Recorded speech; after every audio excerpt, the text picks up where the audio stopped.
The problem really began in 2010 and 11. Greece, Goldman Sachs, an American firm, had falsified, worked with a Lucas Papademos, a central banker in charge of Greece Central Bank, to make it appear as if Greece's debt was much smaller than it was. And they did this by doing a derivatives trade that made millions of dollars for Goldman Sachs. So as a result of the euro, huge amounts of loans were made to the Greek oligarchy. These are the richest 1%. When people say the Greeks ran up debt, what they mean is a bunch of crooks that are as crooked in Greece as the Russian kleptocrats put in power just a group of tax avoiders and others. Well, finally, in 2010, when Papandreou won on the socialist ticket, he said, look, here's the real fact of how much we owe. We owe about 45 billion euros, and we also find out that the IMF official, Christine Lagarde, sent a list of Greek tax avoiders who had 50 billion euros just in Switzerland alone. So basically, Greece said, look, the amount of debt that we have to pay, we can't. We'd like to pay. There's no money to pay. So there has to be a debt write-down. The International Monetary Fund, which is always run by a Frenchman by practice, and at that time was written by the Sex Party man, Dominique Strauss-Kahn, the IMF analysts said, look, Greece cannot pay the debts. They're fictitious debts. We need the bondholders to take a loss of about $100 billion. The European Central Bank said, wait a minute, if you say that Greece can't pay the debts,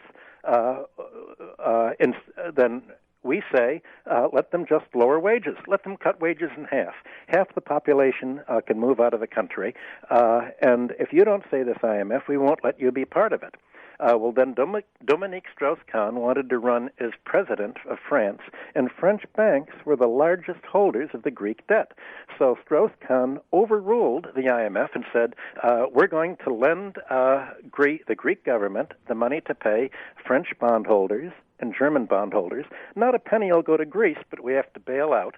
And there was still a little argument. You know, there was, the heads of the IMF's European economic team resigned and went to the press and said the IMF is, falsifying the data. The board disagreed, and matters got much worse in 2010 when Obama and Geithner went to the G8 meetings with Angela Merkel of Germany and the French, and told the Greeks, look, American banks have made huge bets, derivative bets, that the Greeks will pay. If the Greeks default and don't pay the unpayable debts, then American banks have bet so much money on this horse race that they're all going to go broke. You have to, the European Central Bank and IMF, have to lend them enough money to pay the bondholders. So all this gigantic debt that the Greeks owe was not used by Greeks. It was used to pay Obama's campaign contributors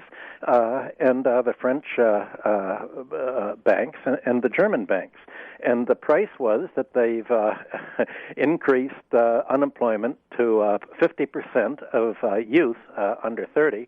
And it was basically the youth who came in and began voting after about 3 o'clock in the afternoon yesterday that swung the whole tide against succumbing to Europe. There's a myth that somehow Greece has to leave the euro or the eurozone. That was spread by the European Central Bank that said, I, the head of the European Central Bank, Jean-Claude Juncker, will kick you out of Europe. But there's no way that anyone can, that a bureaucrat who's a bank lobbyist, who's put in specifically, by the anti-labor group, one unelected bureaucrat can't kick any country out of Europe. Greece is not going to be kicked out of Europe by not paying the IMF. When I met there 2 weeks ago, the Syriza Parliamentary Committee had just published what they called the debt Truth Commission. And they found that most of this debt was fictitious and what they call legally odious. They've decided not to pay a penny to the IMF, not to pay a penny to the European Central Bank, that this money was fictitiously created just electronically to take all of the private debts, pay the bondholders, so that they made a killing. People, investors, insiders of the Obama administration on Wall Street made billions of dollars because the market had priced Greek debt at about 33%, 20%, hardly anything, and all of a sudden the bonds were all paid off at their full face value. So it made fortunes for speculators. And now the Greeks are saying, well, you have to lower your incomes by enough to pay all of these debts. The equilibrium price of labor will be wages must be cut by 80%, and 70% of the Greeks have to emigrate very quickly, including almost everybody under 40.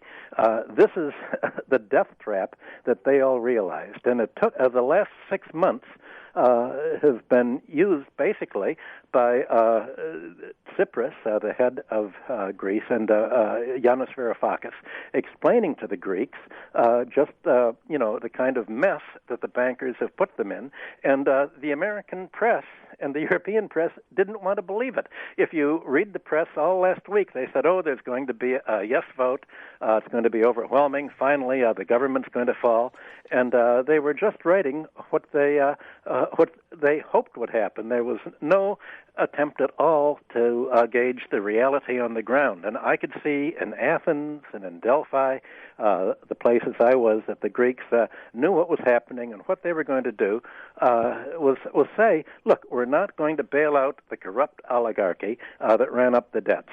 If Europe wants to collect the money, let it go to the oligarchs' funds in Switzerland, all of the tax evasion, let them get it from the oligarchs, but no country, in principle, no sovereign country, should be obliged to commit economic suicide, to sacrifice its economy, and to do what the central bank really wants. And the central bank said, you have to sell off your entire public domain. You have to sell off your islands to the Germans or other foreign investors. You have to sell off your gas rights, but not to the Russians. You have to sell them not to the highest bidder, but to the lowest bidder, if that's what we tell you, because the system of the Greek privatizations is as corrupt as it is in Russia.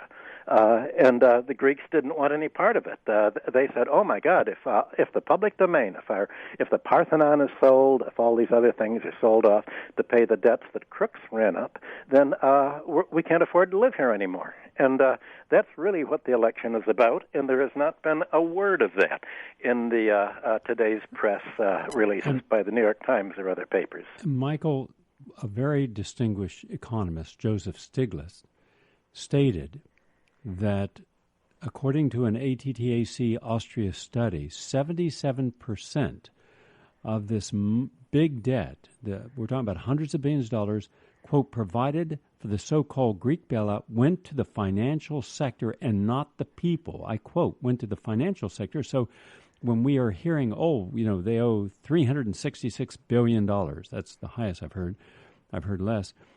That money, the Greek people didn't receive $366 billion. It was the oligarchs and the corrupt people you mentioned, but also it was the way that these banks play games by creating debt, and then that becomes what the country is responsible for. The World Bank's been doing that for a long time. So what are the options for the Greek people at this moment to go forward? What do you see the likely outcome to be since you've been speaking with them? Well, there's a basic mathematical principle at work. Debts that can't be paid won't be. There's no money to pay the debts. Even if there was a party that were to come into power that wanted to pay, there's no money to pay. So there's no question the debts can't be paid. Apparently, quite a few American hedge funds, like Paulson's fund, bet tens of millions, maybe hundreds of millions of dollars that somehow the Greeks would pay. They've lost, and that's sort of shaken up Wall Street, but there can't be paid. Now, the question then is, what is Europe going to do about it? For Greece, none of this need be a problem at all, because as you just pointed out, the money that was created to lend to the bondholders, not even to the Greek financial sector, not to the Greek oligarchs, but to the French, German, and American bondholders, all this is created on a computer.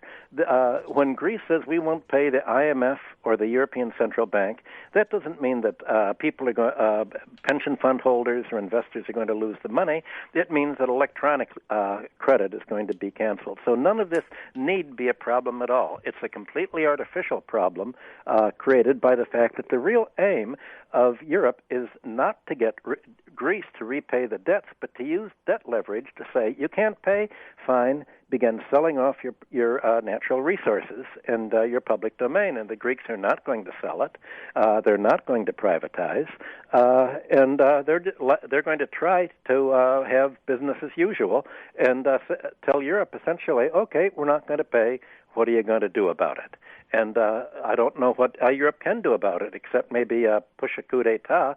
As long as Greece doesn't, I think the Americans went over, State Department officials went over there recently and said, well, as long as you don't play games with Russia and try to withdraw from NATO, then, do pretty much whatever you want.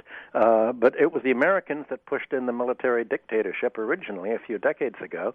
So the Greeks are a little worried about what foreign countries will do. But the idea now is that, the European Central Bank tried to frighten the Greeks last week by saying, we will create chaos if you try to withdraw. We're going to not give the banks any notes to print out. We're going to wreck the banks.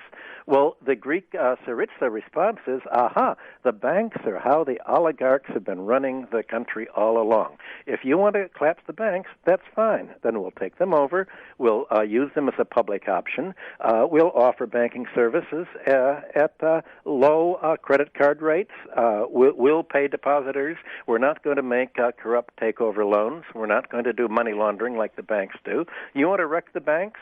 The fact is you can empty them out of money, but they're still there. We'll take over. We're going to print either our drachmas or we'll print our own script, just like Jerry Brown did in California. Very simple. They're going to get by one way or another, and the Greeks had enough faith in the government that they voted into office democratically that they think, well, do what you want. We're going to get by. Last, I need a short answer for this. Isn't it rather hypocritical that the very financial institutions like Goldman Sachs and Bank of America, others, the Deutsche Bank, that were virtually dead at the beginning of the financial crisis and received huge infusions from the Federal Reserve, all told between 16 to 21 trillion, depending upon Ron Paul and Bernie Sanders' audit figures, and got at zero interest, 0.2%, 0.25, which is zero interest, and got to relieve themselves of their toxic assets. They got to start over. We don't give any student loan start overs. That would only be $1.2 trillion. And now the Greece is asking, forgive all this debt. Let's start from scratch. We're saying no, and yet that's exactly what they did in the banking community and Wall Street community here in the United States. That's because the banks here are the largest campaign contributors to both political parties, and they get to name and nominate, or at least block, any Federal Reserve official or Treasury official that they don't think is on their side. So what really is at stake is what kind of a world are we going to have? Are we going to have a world that's run by the financial interests in a predatory, extractive way, or are we going to run a world based on how the real economy works and for the 99% instead of the 1%?